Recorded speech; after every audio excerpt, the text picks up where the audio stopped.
Chapter 52, Happily Ever After. But the question you want answered, I know it is, did they live happily ever after? Yes and no. What of Roscuro? Did he live happily ever after? Well, the Princess P gave him free access to the upstairs of the castle, and he was allowed to go back and forth from the darkness of the dungeon to the light of the upstairs. But alas, he never really belonged in either place. The sad fate, I am afraid, of those whose hearts break and then mend in crooked ways. But the rat is seeking forgiveness. In seeking forgiveness, did manage to shed some small light, some happiness into another life. How?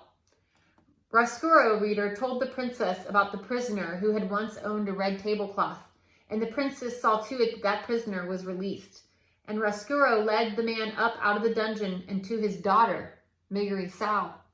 Mig, as you might have guessed, did not get to be a princess, but her father, to atone for what he had done, treated her like one for the rest of his days.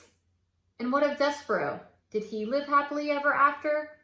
Well, he did not marry the princess, if that is what you mean by happily ever after. Even in a world as strange as this one, a mouse and a princess cannot marry.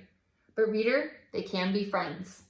And they were. Together, they had many adventures. Those adventures, however, are another story, and this story, I'm afraid, must now draw to a close.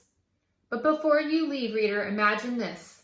Imagine an adoring king and a glowing princess, a serving girl with a crown on her head and a rat with a spoon on his, all gathered around a table in a banquet hall. In the middle of the table, there was a great kettle of soup.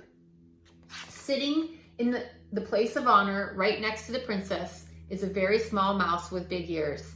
And peeking out from behind a dusty velvet curtain, looking in amazement at the scene before them, are 4 other mice. Mon Dieu, look, look, says Antoinette. He lives, and he seems such the happy mouse. Forgiven, whispers Lester. Christ, said Furlough, unbelievable. Just so, said the Threadmaster Hovis, smiling. Just so. And reader, it is just so, isn't it? The end.